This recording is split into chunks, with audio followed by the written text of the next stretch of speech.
So it's the Florida Association of Behavior Analysts Conference. It was held in Jacksonville, Florida this year. And as I was there was a segment where we watched a live interview. Um, there's this lady who wrote Ryan's Law, actually Ryan's mom. And for those of you, just Google Ryan's Law, and you'll see that this awesome lawyer helped to write it because of her own son Ryan. And ladies and gentlemen, even though I learned that day that Ryan wasn't the biggest benefactor of it, but I could not help but admire the gentleman asking the questions. He had a way about him. He was asking some deeply personal stuff, but he was just so charismatic with it. And I said, you know what? I got to meet this guy, man. He probably has a radio show or something. He's just got a way of doing interviews. Come to find out, he doesn't have that platform, but he's been doing these kind of interviews for years at the conference. And so we met. He has a book out. Ladies and gentlemen, it's my pleasure to bring on screen right now to zoom in on Mr. Andrew Houvouras. And Andrew is joining us this evening. I want to tell you a little bit about Andrew before we talk. Science is a gift to humanity, he says, and while Andrew Houvouras does not claim to be the originator of this phrase, it encapsulates his appreciation for science in general and the many benefits derived from the science of human behavior, applied behavior analysis, ABA. After graduating with his Master of Arts degree in psychology, Andrew pursued and became certified as a board certified behavior analyst, where he began applying behavior science to help reduce problem behavior, teach adaptive skills, and develop systemic changes to promoting positive behavior change.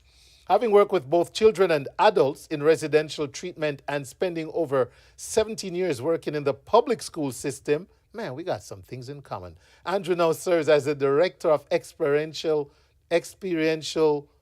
training in the world renowned School of Behavior Analysis at the Florida Institute of Technology.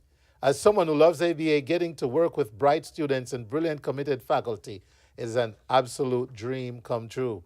Andrew has long enjoyed writing, consults and speaks nationally and internationally, and continues to pursue research with his colleagues at FIT.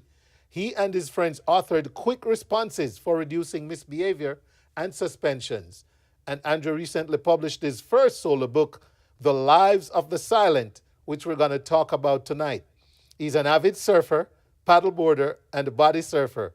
Andrew enjoys hiking, being in or on the water, as well as playing and watching several sports. Baseball has become a favorite pastime, as his sons Preston and Cooper both play collegiately. He enjoys reading, movies, and walking on the beach to see and photograph sunrises with his French bulldog, Poppy. Andrew wants tonight to reflect on a book that's basically about relationships and humanity. We're going to dig into the lives of the silent. So let me go on over and say good evening and welcome. I'm going to say Andrew, okay? We all absolutely. That's what my mother called me, so we should call me that, Wayne. It's so nice to see you again. It was so great getting to meet you at FABA and being able to come out here. One thing that isn't in my bio is I'm actually a huge fan of reggae music. Now, I don't have a deep, intricate knowledge of reggae music, but I grew up in Palm Beach Gardens, Florida, and one of my dearest friends in my life is a woman named Debbie Wong Morris. Morris is her married name, and Debbie's got two children and what have you, one of the best people I know. And her family was Jamaican. And so when we were in high school, I did not realize people could party all night until I would hang out with Debbie and her family. With my brothers and I, we were all really good friends with her. And we would go to parties and they would have food and listen to reggae and dance all through the night. And it was such a neat time because they didn't let us do anything. They didn't let us drink or anything. And I don't drink anyway. But it was such a great experience that was my introduction to Jamaican culture, you know. Okay. I love Yeah. it. I'm glad you got some connection Yeah. because here you are being plunged right into the Jamaican community, the Yeah. audience, and the Great. Caribbean at large, globally on this platform. So glad you've had a taste, man. And now you know why, as a Jamaican, I really enjoyed Social Night. Okay. We'll Oh just leave yeah. that right there. Absolutely. Of course. Of course. Of course. Of course. Did you say party all night? All right. Well, So, hold on. ladies and gentlemen, we are going to be talking about his book. And you know what? While we're talking, I'm just going to go ahead and capture the cover for us right here. I hadn't done that yet, not for this part of it, but for the promotion we did. So, Andrew, I'm curious. A couple things. I'm gonna Yeah. pull an Andrew on you right now. So you love surfing, I and I do. see that means you're an ocean guy and all that. It's Love to been walk the beach. my Where home have away you from. spent your best beach vacation? Well, I would tell you that one of the greatest times I ever spent was a week I spent in Jamaica back in 2001. One of the best times I've ever had. And the beaches were beautiful. The country was beautiful. I was really moved by what everything that I saw. Going to the open air markets was fantastic. Dunn's River Falls, all the things all of us tourists do. Eating lots and lots of jerk chicken. But the beach in Jamaica's were beautiful. It's hard to compare to Hawaii. I'm going to be very frank. I found Jamaica to be beautiful, and I love the fact that I live somewhere where I can go a few hours to different cultures and beaches. But beaches of Jamaica are right up there. Hawaii is hard to replace because of the waves. That's really the big If difference. Is you, Hawaii has the blue water and the ocean, but it has the waves. So yes, and if you love surfing, Hawaii is it. Hawaii it is. No, hands yes, down. All yes. right. Well, thank you for sharing that with us. All right, and you are a board certified behavior analyst and has been working for a long time. You were both in the school system and you've worked as well outside of the school system with both, the young ones and adults. And so, what really drove this passion for being a behavior analyst? I was raised by two really decent people. My parents are still living, and my father's a retired principal. My mother's a retired art teacher, and I'm one of five boys in a family. And so it was really neat growing up because we didn't have a lot of money, but I'd argue we were really a very rich family, and we are a rich family because it was surrounded by love and two people who taught us to kind of give back to our communities, to embrace the diversity and differences in people. Um, to be kind. I had two really good role models, and my four brothers are just they're men that Wayne you'd want to be friends with. They're those type of guys. And so we were taught compassion at an early age. And back in 1986, a family was looking for, and this is detailed in more details in my book, but in 1986, a family was looking for a Catholic school education for their son with autism. Now, back in those days, Wayne, if you said autistic, people thought you said artistic and would ask you what type of painting that the person did, right? And so my brothers and I started doing like after school tutoring and some sports instruction with a young man with autism, and it just opened my eyes to the beauty of the human struggle, and to the fact that different didn't mean worse. It just meant different. And I tell people, okay, I think even from an early age, probably late teenage years, I had a real appreciation for the fact that the world's a lot better being heterogeneous. When we look different, when we speak different, when we sing and talk different, when we dance different. My parents and the families that I worked with early on really kind of I don't think they intentionally tried to give me that lesson, but I think the experiences I had as a young man definitely made me appreciate development. I remember even there was a priest I went to Catholic school, and we had a children's priest, Father Bonaventure. You hear awful things about things people have been through in Catholics. I had the exact opposite experience. I had a very nice experiences, very pleasant experiences. One of the priests I remember as a third grader told me, and the boys in our school, um, you remember that sight is a miracle because not every child and not every person sees, and hearing is a miracle because not every person hears. And so, from Father Bonaventure to my parents to my brothers to the first family I worked with, I continued to kind of absorb these lessons from these really neat people who really cared deeply about humanity and the human condition, and felt that there were, they were all people who weren't looking for cures to anything. They were people who were looking for solutions, for ways to celebrate someone's differences and then help them learn ways in which they can better relate to the rest of the world and cope in the world and succeed in the world at large. And so I don't want to pretend when my upbringing was idyllic. We didn't have a lot of money. My parents had to work very hard, and we were, five boys. There's a lot going on in the family. But man, it's probably as good of upbringing as someone could have who wanted to be a behavior analyst, to be introduced to autism at an early age, to be given the gift of knowing what it is to be compassionate and humane from the two main people in my life, my mother and father. And it kind of set me on this course that I never diverged from. I knew I wanted to help people at a very early age. I would argue by the time I was leaving my teenage years, I knew I wanted to help people. I didn't know I was going to be a behavior analyst. But I knew I wanted to help people. I knew that that was my calling, if you will. Wow. Pretty good. Pretty good. So it was there from very early Very and early. then manifested and got better and better as time went on. So you got to work in the school system. How was it different in the school system than working with adults in Probably no, residential yeah. treatment homes, etc.? Wait, I know you said we had a lot of comments. I don't know if you know if you worked in residential or not. Residential is super intense, both for parents and adults. And back before the advent of the better medications we have and the advent of early education and early intensive behavioral intervention, a lot of the people that I worked with, especially the adults, had decades of severe problem behavior. Several of the people I wrote about in my book were institutionalized. So I kind of in graduate school in particular, and then after graduate school, my I was working with some really intensive individuals, all of whom I cared about deeply.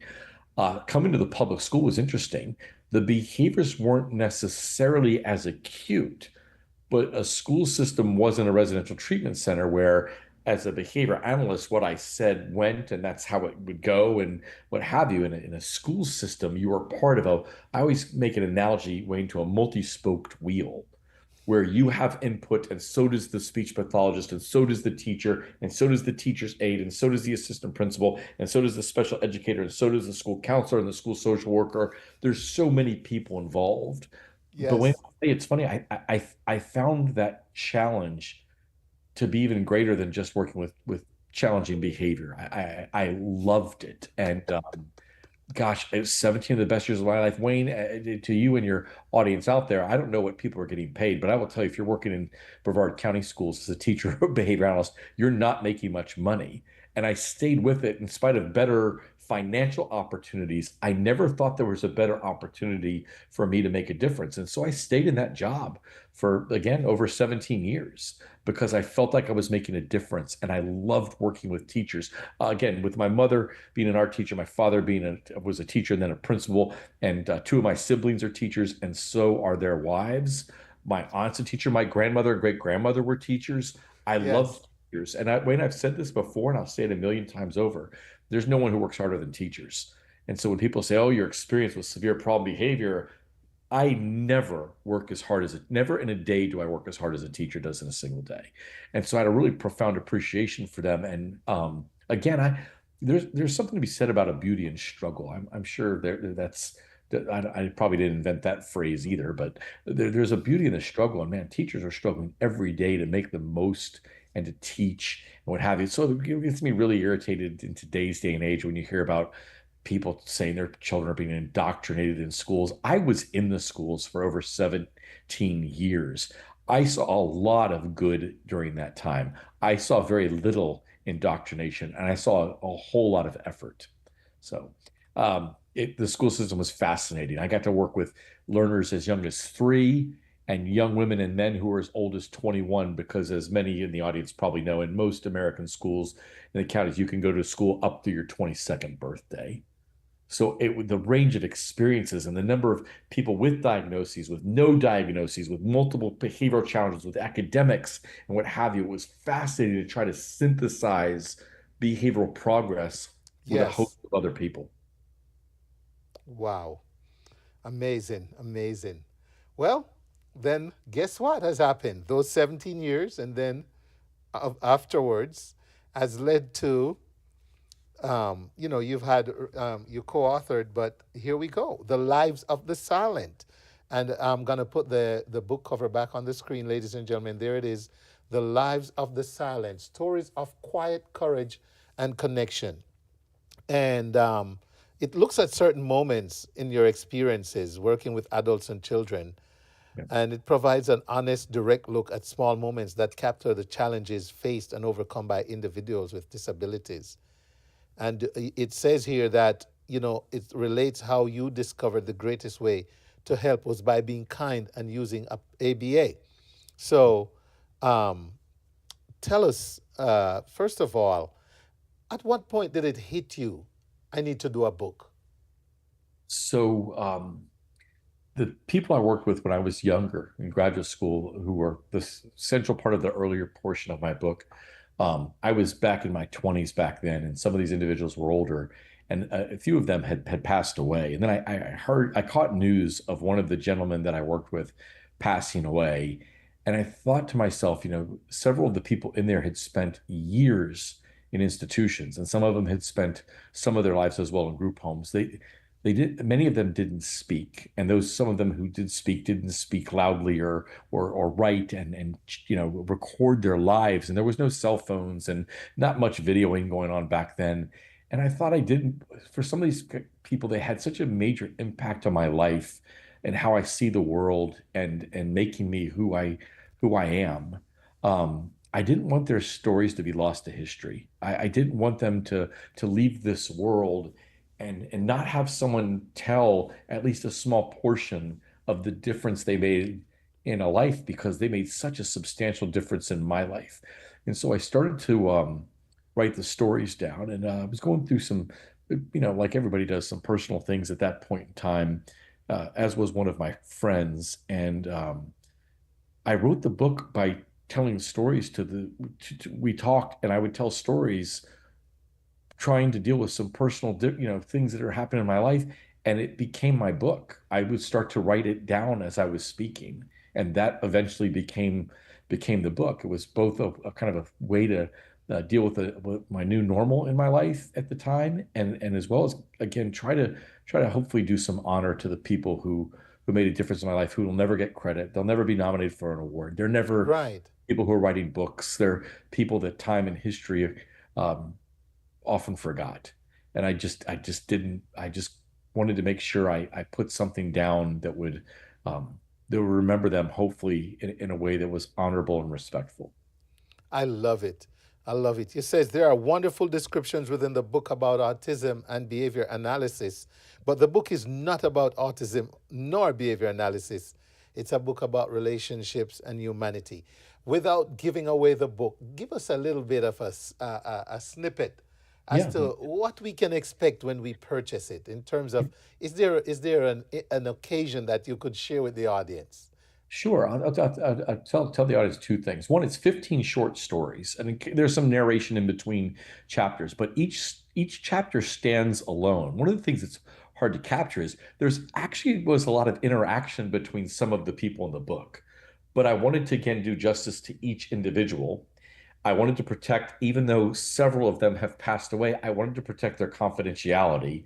So Right. I don't name towns, I don't name universities, I don't name the parks where we walked.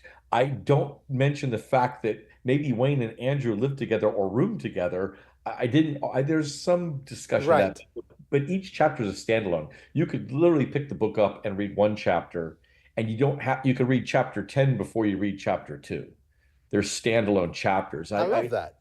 Thank you. And I thought that'd be a fun read. I also did that because, Wayne, you and I and the audience all know that many of the people who are under the age of 30 do not read as much as people who are over 30, right? And so I True. wanted to be able to understand that how a person reads nowadays, and then also try to capture, some of the emotions that I felt. I hope I've done a good job. It's been out just for a couple months now, and the feedback I've gotten from people, the most common thing that people say to me when they read it is, I cried during when I was reading this chapter. The chapter that probably is the most soul stirring probably is actually chapter 1, because to give a snippet of it, it's about a gentleman I met his name's Artie. And again, that's not his real name, obviously. I Right. changed all the names, but we'll call him Artie. And Artie was 81 years old when I met him.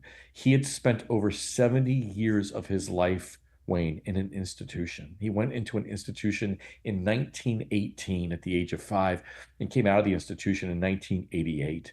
And the very fact that a person could live in an institution and survive for that long and still have, you know, a life to him, and the ability to kind of get the most out of every day, that in and of itself made me admire him so much.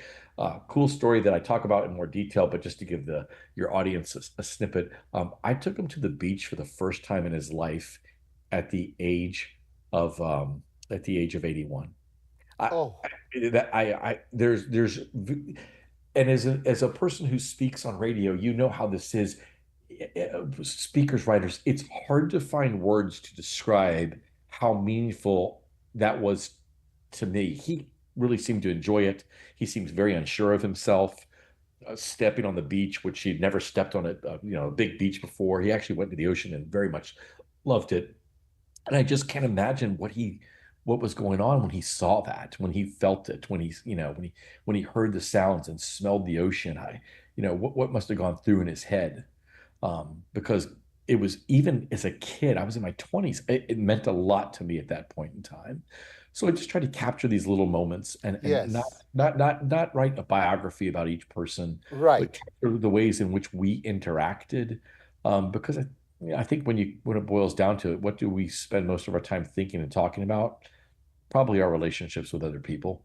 And so that's why it's hard to tell an audience this is a book that absolutely almost every person I write about has a disability, but the book isn't a book about disabilities, and it's not a book about behavior analysis, which has been a great, important, wonderful career for me. It's a book about how I related to other people, and I hope some of the stories tell how they related to me. Love it. Love it. Ladies and gentlemen, I'm speaking to Mr. Andrew Houvouras, and he is a behavior analyst, a member of the board of FABA, the Florida Association of Behavior Analysts, and met the other day at their conference, ladies and gentlemen. He was doing the questioning then. He's on the receiving end now. But it's for a great reason. It's because he's got an awesome book out called The Lives of the Silent. And I'm going to put the cover up again so you can see it, audience. There it is, The Lives of the Silent. While they're looking at that cover, can you tell us where they can find this book, Andrew? Yeah, they can go to abatechnologies.com. It's also available through Amazon. So that both places have different versions. And again, I hope people pick it up. I would, as a person again who does a radio show, you know this. We want our words to resonate with others, right? We want it to bring a little joy to a person's life for just a few minutes. And I hope for the people who read it that it does that. And I hope they recommend it to their friends. It's not a huge book, which is it's not even 200 pages. So again, I think it's a good read, and I think it would bring a little bit of joy to people's days. There's some sad stories in there, make no mistake about it. But by and large, the thing I always took away from my clients was their ability to persevere, right? Their Yes. ability Oh, yeah. to succeed in spite of tremendous obstacles being placed in their way, none of which they asked for. I mean, I think that's so important to say. None of these people ever asked for the conditions that they were dealt, the hand that they were dealt, and yet they still persevered and often made the best of the life that was before them. And gosh, I sometimes question myself maybe that I'm not as resilient, right, in that manner. But again, the book is available at ABA Technologies and Amazon. And again, if people want to, if I can give you my email, maybe you can put it in your show notes or whatever. I'd love to hear from people who've read it, and I respond back to anybody whoever sends me an email or about it. So Okay, what's the email? Let me see if I can type real fast. okay, it's my name. It's Andrew, Andrew, Yes. and then it's my last name, Houvouras, Houvouras, Yes. Houvouras, Andrew Houvouras at gmail.com. Oh, okay. All right. We were able to do it, Andrew. So Thank it's you. I there in appreciate the it. chat. Appreciate your interest. There you have it, ladies and gentlemen, at least in one chat. We're on Facebook, we're on YouTube, we are on TikTok, we're on Twitch, we're all over the place. Yeah. So I I put it on Facebook though. So thank you. anyone who wants to check it out, let me pin it on Facebook. It's Andrew Overus at gmail.com. It's pinned Yep. on the Facebook feed. All right, we'll drop it into TikTok and YouTube here shortly. Andrew, before you go, anything I might not have pressed you on, anything I might not have asked that says on your heart to share with an audience this evening as we wrap up this conversation? No, I think autism doesn't discriminate. Disabilities don't discriminate. They're endured by people all over the world. And I hope people continue to always extend kindness and compassion and first when they see something that doesn't quite look right. The people I write about, many of them were shuttered away from society for years, for decades. The things Yes. I write about in the book are telling that three of the individuals had their teeth pulled because if you bit yourself or you bit someone else, they didn't Yeah. do therapies. There weren't medications. There wasn't speech. They pulled your teeth. And so it's not, and I think the thing I worry about, Wayne, for people much younger than I am is they think that that day and age is a day gone by. But I think if you pay attention to the cultural zeitgeist, particularly in the United States, and then Yeah. we strangely are moving away from science, and some of the people advocating saying that they are for science are actually not.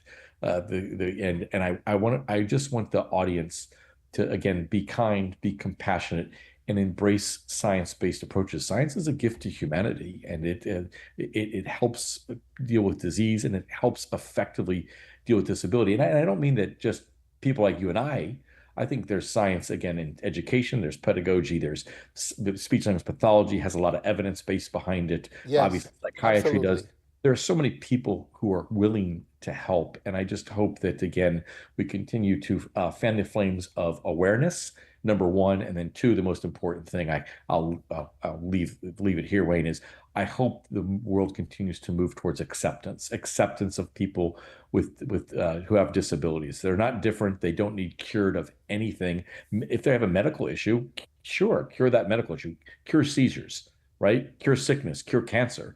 But the people who are a little bit different don't need cured of being different. They need to be accepted. Accepted. Yes. And in their own way. And it's not contagious, ladies and gentlemen. Yeah, it's not contagious. It's not a curse. Again, Wayne, No. one of the things for you is you're bringing me to a community that I don't have as much contact with, but I've done some work in Africa, and talking with my friends over there, there is an undercurrent for people who don't know that this is something that the parents blame themselves that they were bad parents Yes. or that God cursed them. God doesn't curse people Right. with like that. That's not how it works. And so I Mm-hmm. hope that people continue to help their neighbors, help their community understand that this is, again, part of the spectrum of development. And some people develop in different ways. And this is just another way in which people develop. And there is ways in which to help them. Mr. Andrew Houvouras, we can talk all night because there's so many ways we could take this. But I Wayne, want to I'm tell super you, grateful, and I'm happy to discuss anything with you. My book. It's so nice that you spent a few minutes talking to me about something that was so important to me about my book. But I'd always be happy to come back and talk to you about any pressing thing if I can help someone in another part of the world through your medium, I'm always happy to do it. and let me tell you, we this platform is definitely in shift mode right now because we want to zone in on autism where I'm from and where the resources are nowhere near what Yeah, it is here in the US, and that's Jamaica. So we'll yeah, be talking, and I truly appreciate you making time today. Even though it's about your book, there's so much more than your book here. And not that the book, there it is on the screen, ladies and gentlemen. It is very important, but there's so much more as we're talking about that we can get into. And we have Autism Awareness Month in April of next year, and I guarantee you know who one of my guests is going to be. So ladies and gentlemen, go find the book, The Lives of the Silent, available on amazon.com, written by a gentleman who made a big impression on me in only about 5 minutes at the conference for behavior analysts in Florida last month, Mr. Andrew Houvouras. Ladies and gentlemen, give him some love and support from our community. Andrew, thank you for your time this evening. uh, much love to Appreciate you, love Wayne. what you do, Thank you. and keep on chucking along. And I'm gonna tell you something that came to mind as I'm listening to you.